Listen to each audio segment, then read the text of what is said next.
Hey guys, I'm Elizabeth McCravey, a website designer and business coach for entrepreneurs and your host for the Breakthrough Brand podcast, the show that's all about pulling back the curtain on how to actually build a successful business. I don't skim the surface around here. If you want a deep dive into the nitty-gritty details of what it takes to run a successful business and stand out in a crowd, you're in the right place.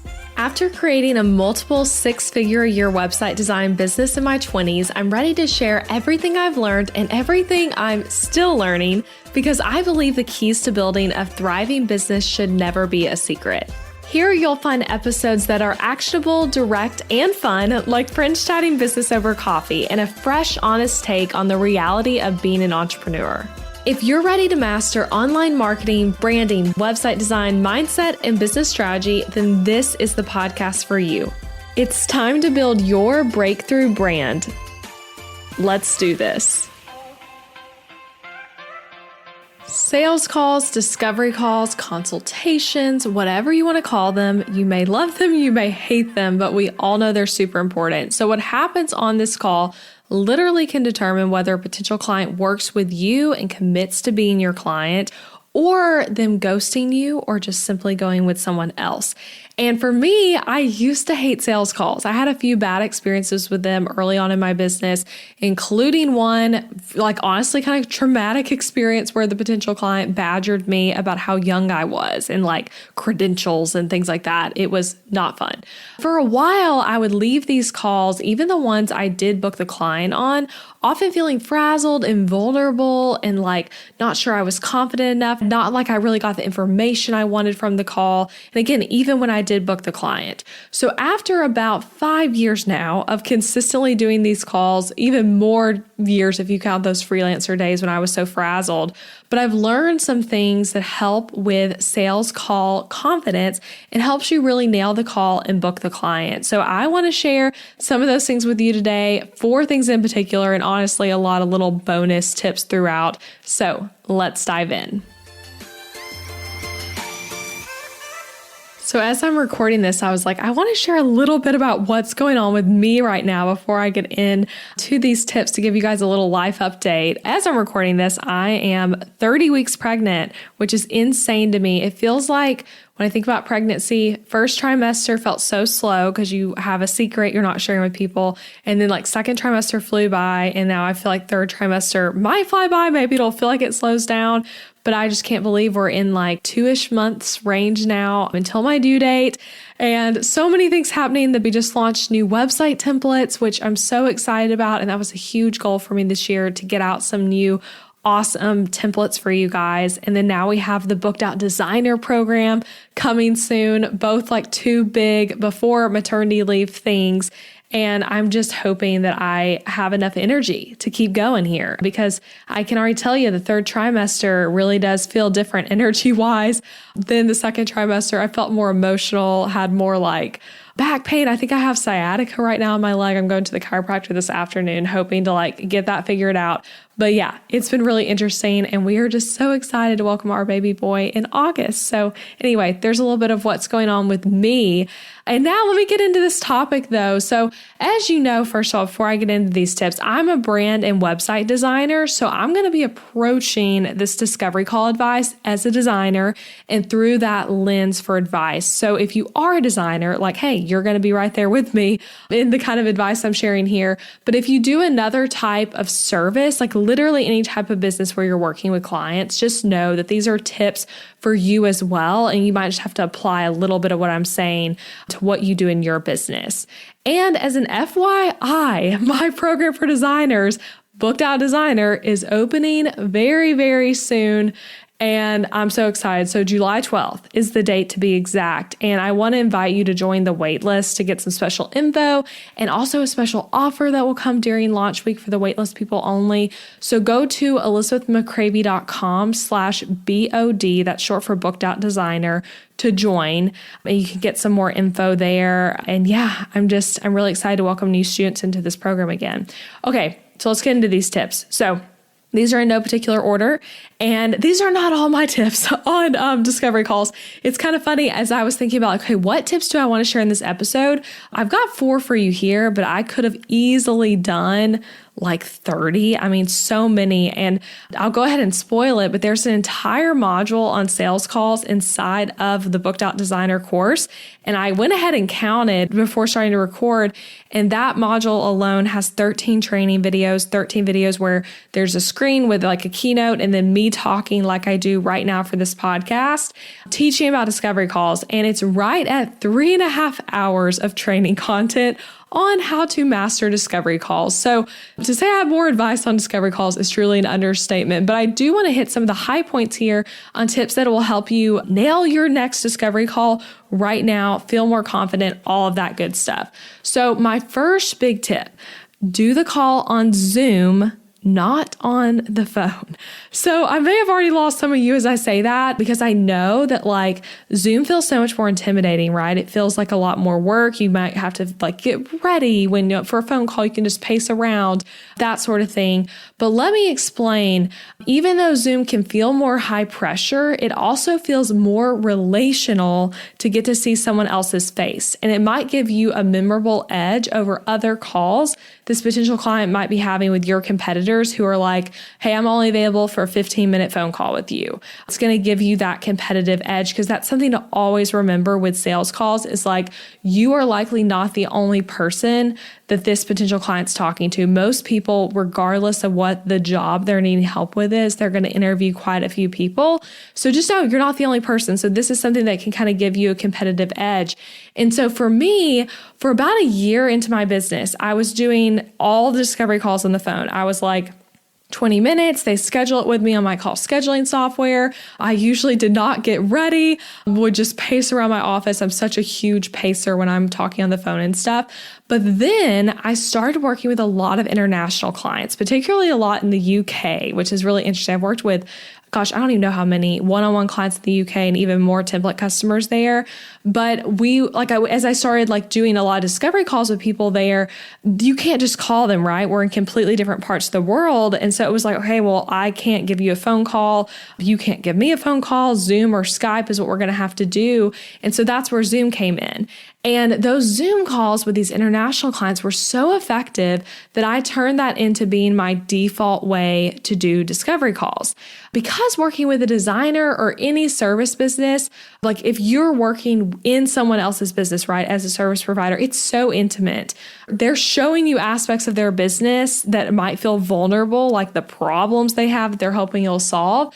And so I think them getting to see you face to face from the get-go, not just like the first time you'll have a one-on-one meeting later once they've hired you, is going to be really awesome. So that's why I recommend Zoom. And I also want to point out here real quick, I recommend Zoom over in-person meetings. So if they're local to you, an in-person meeting might sound cute and sweet in theory, but in reality, it's really interesting. I actually talk about this a lot in the course, but like a 30-minute discovery call, right? If we're like going to do it in person, that can easily become 2 hours of your day, $10-ish on coffee and food, plus parking, plus driving time and gas.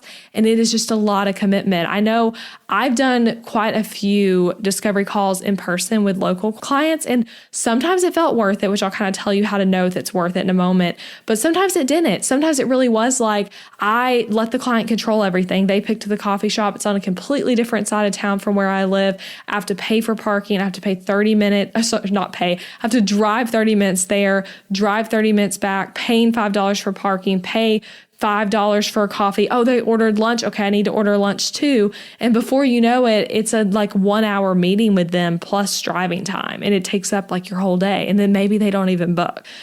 So again, most of the time, I don't think it makes sense, but an exception would be if you're like, this is my dream client. I really want to work with this client and I know they're serious.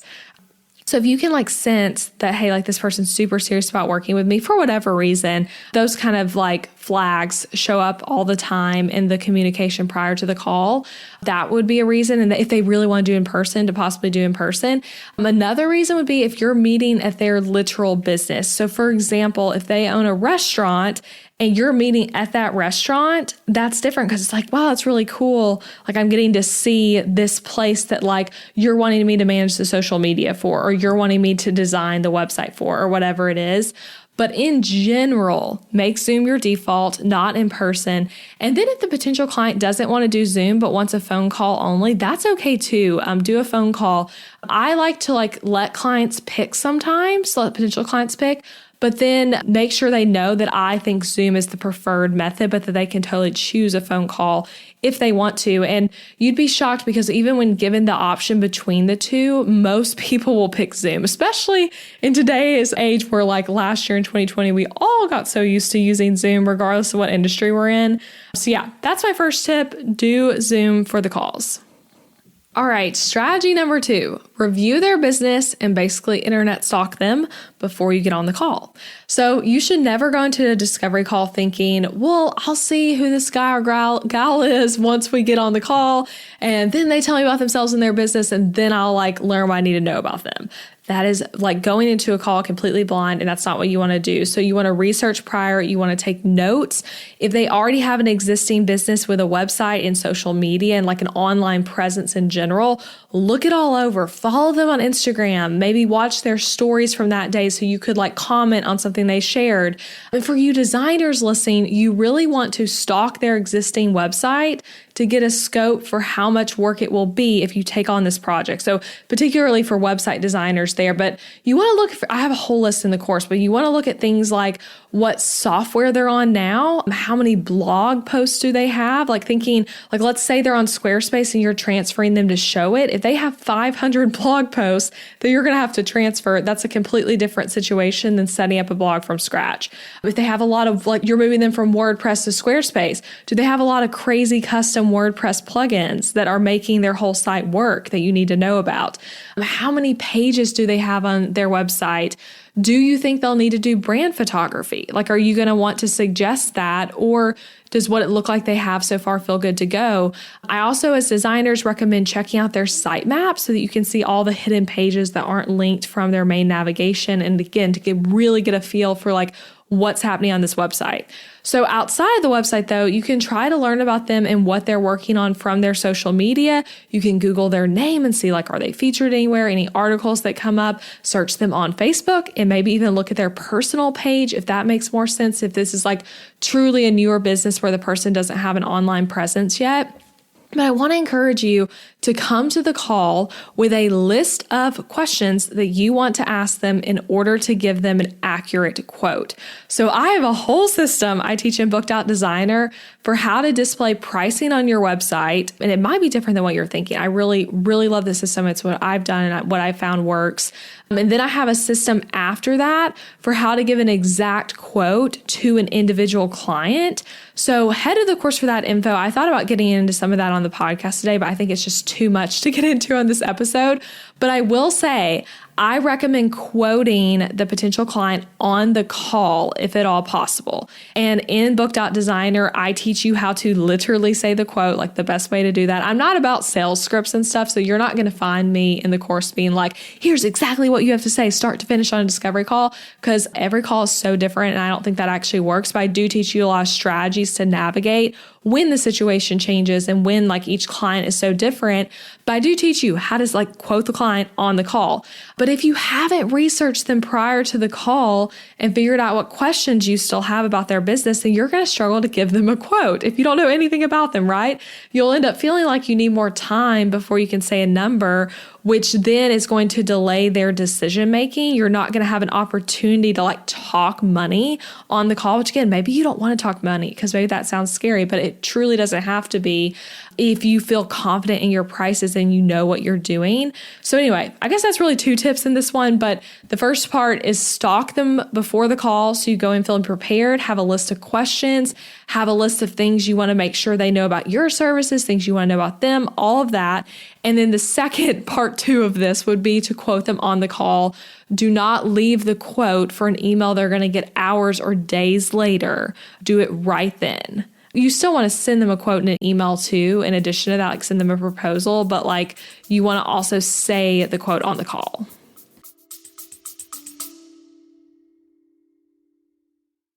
Interrupting this episode with a suggestion for the small business owners listening. Ever wonder what you should do for healthcare when you and your spouse are both self-employed, so there's no work-provided health insurance to participate in? Well, when my husband Adam joined me in the entrepreneurial job space over 4 years ago, we joined Christian Healthcare Ministries instead of getting traditional health insurance. And it was the best decision for us, especially in these years of growing and raising a family while also running multiple businesses. CHM is a health cost-sharing ministry and is a faith-based alternative to health insurance. We did tons of research before choosing CHM, and if you know me and Adam, you know we are all about doing the math when making big or small financial decisions. And even though it's not insurance, CHM shares 100% of eligible medical bills, which is more than the typical 70 or 80% of medical bills paid for by insurance companies. All sharing is determined by the CHM guidelines, which you can check out before and after joining. And for the mamas and mamas to be listening, you truly cannot find a better healthcare option for maternity care. I had a vaginal delivery and a C-section and birth center care and hospital care between my 2 pregnancies and births, and it was all 100% shared for. And outside of birth, we've had our share of emergency room visits and procedures as a family, and those costs were all shared by members at Christian Healthcare Ministries, leaving us only paying our monthly contribution. CHM is less expensive month to month than insurance, and because there's no network, you can choose your care with whichever providers best fit your family. I seriously just cannot recommend Christian Healthcare Ministries enough. You've got to check them out. Go to elizabethmccravey.com/CHM for more information. Also putting that link in the show notes, elizabethmccravey.com/CHM. Now back to the episode. All right, so tip number 3, give them a win or multiple wins on the call. So remember, you know about the thing they're hiring for, like the thing they're looking for someone for. They don't. That's why they're considering hiring you. So for example, if you're a designer and they're hiring you to redo their brand and logo, they don't know how to do branding. They might not even know much about like color and typography and all these cool things you know. That's why they need you. Maybe you're a photographer and they're hiring you for their wedding. They obviously can't photograph themselves, but they also, unless they're a photographer too, they probably don't know much about photography, right? Like they don't know about lighting and what to wear and angles and things like that. Same as a virtual assistant, like you have some sort of skill that this potential client needs. So the point is, this is always true, that you know more than they do, and that's why they need you. So one thing you can do to set yourself apart from competitors is to give a win on the call, meaning a piece of advice, answering a tough question, something like that. And it accomplishes a few things. First, it shows them that you're an expert at this field because you taught them something. You just got to it's almost like you got to show off for a little bit, but in a way that helps them. And then the second thing is when they get value from the consultation with you, they'll feel even more certain of the value they'll get from actually paying to work with you. If they leave this call being like, wow, I got value from that. I learned something I didn't. I have something to implement that I didn't before. So as an example of this, let's say you're an SEO strategist. Perhaps in your research before the call, like we talked about tip number 2, you ran some analytics on their website. And on the call, you guys are on Zoom, like in tip number 1, really connecting all 3 of these, right? And you're screen sharing with them. That's another pro of Zoom I forgot to mention. I love that you can screen share. Okay, back to what I was going to say though. So you screen share with them and you show them the analytics on their site that you ran just real quick in your SEO software. And you show them that the keyword they likely want to be ranking for, they actually probably can't rank for with anything they're doing right now because they're cannibalizing themselves with all of their blog posts having the same focused keyword. So all these blog posts they're working on are all competing with each other and none of them rank. And so you tell them that, and then you tell them, yeah, like, hey, this is something we could fix real quick. My team and I will take care of it. But that simple change alone would likely bring you up to the first page on Google within a month. They're going to be amazed, right? And also, just as a side note, I think keyword cannibalization, that's a tongue twister. That's such an interesting topic. Be sure to read about it at some point if you're curious and interested in SEO stuff. But that's a great example of something you could end up sharing with someone. And so then on the call with your competitor, who this person's also interviewing, right? When they don't mention any of that, this potential client's going to wonder, does this competitor, do they know about that keyword thing that this other SEO person told me about? Maybe they don't. Maybe that's something that I'm only going to get if I work with this other person I talked to, which is you, right? So you have given them a win. You've given them some insider info, and then you've also shown them that you know what you're doing, which is just absolutely huge and is really going to give you, again, a competitive edge to nail that discovery call. So that's tip number 3. And now tip number 4 really ties into that one. And that tip is that you have to lead on the call. So thinking about what I just shared in tip number 3, you might be worried that that can go too far, right? Like you giving a tip can just like take things to crazy town where you're suddenly giving them like free coaching of sorts. And it absolutely can. So I've heard of people, literally students in my course who like, I made this discovery call module based on like the questions they had, but sharing that they were getting on a discovery call that was say supposed to be like 20 minutes. And then it takes an hour because they can't get off the phone with the person. And that person is treating it like a free pick your brain session. Like, hey, I got this expert on the phone. I'm thinking about hiring them, but I have approximately 12 million questions. And so I'm going to ask all of them, even though I know I'm going into this and it's 20 minutes, they don't really care. And then they don't even book you, but you've spent like 2 hours total between the prep and the emailing and the call itself on this person. And that feels horrible, right? That's a time waster in your business. It just doesn't feel good. Like you feel defeated after you've been through that. And that has happened to me one time in particular. And since then I was like, not letting that happen again. But I know for some of my booked out designer students, when I was again, like asking them questions to develop this discovery call module, some of them shared that happening to them. And so we were looking at like, okay, like how could that be fixed? And I teach in the discovery call module how to avoid that situation completely. There are so many different things you can do to avoid it. But one I want to share right now is that tip I just said. You have to lead on the call. And that is going to help you avoid the potential client taking over the meeting.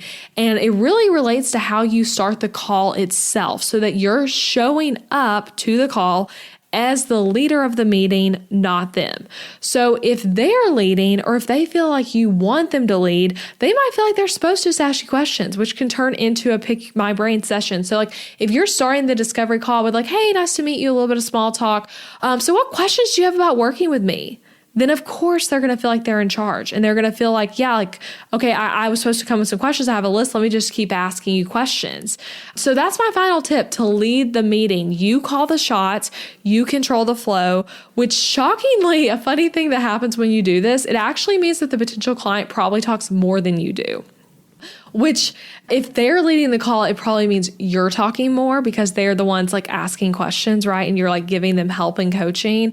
But I teach this again. I keep saying this. I'm sorry, I keep saying this. I teach this in the course in detail, but I like to look at it that the first part of the call, they talk the most and you are leading by asking specific questions to get them talking and sharing specific information, all kinds of stuff.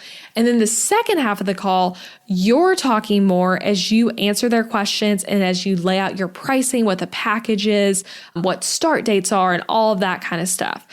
So it starts with them talking more and then it ends with you talking more. But regardless, you just want to lead the meeting. I mean, in reality, that's probably like the biggest tip because that completely changes the dynamic of the entire call. And again, it starts with how you're starting the meeting by you being the one asking the questions, you being the one saying what's next, you being here's what we're going to start with, and kind of controlling the flow and giving them the confidence that you're an expert and you know what you're doing and you're here to like not only guide them in this project once they hire you, but also to guide them through this 20 or 30 minute or however long phone call or video call on Zoom.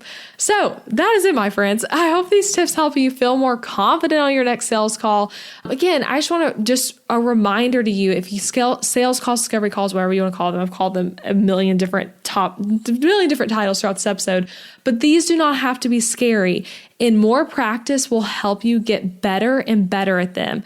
Seriously, I think like just more times doing it, more reps is going to get you so much better at it. And as I mentioned at the beginning of this episode, if this is helpful to you, if you're like, oh my gosh, these tips were great, I need you to go into that in more detail, then you want to check out Booked Out Designer. Like I said, there are 13 trainings on this, and I just hit some high points that I talk about in the course.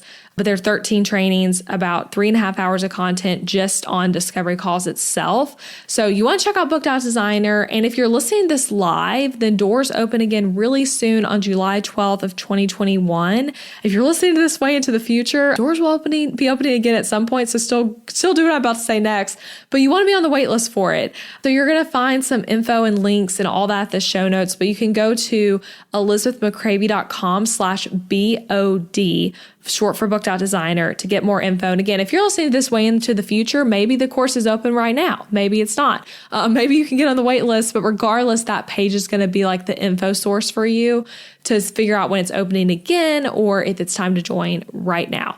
So, okay, I hope that was helpful. If you know a friend who you're like, oh my gosh, they need this discovery call tip, please share this episode with them. Share it on Instagram, whatever helps get the word out about the podcast. Okay, and I'm back next week with another episode. Bye, you guys.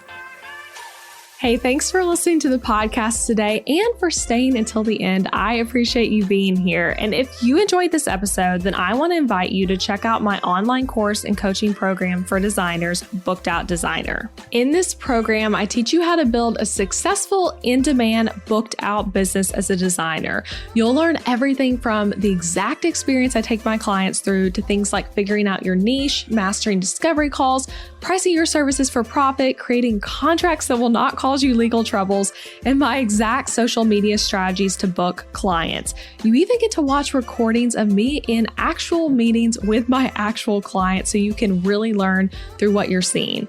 We take things you're learning on this podcast and so many topics I never even cover on this show and deep dive into them. So in addition to the amazing course, the course is 9 modules of teaching with over 90 lessons. You get group coaching calls with me and access to an exclusive Facebook community of designers just like you.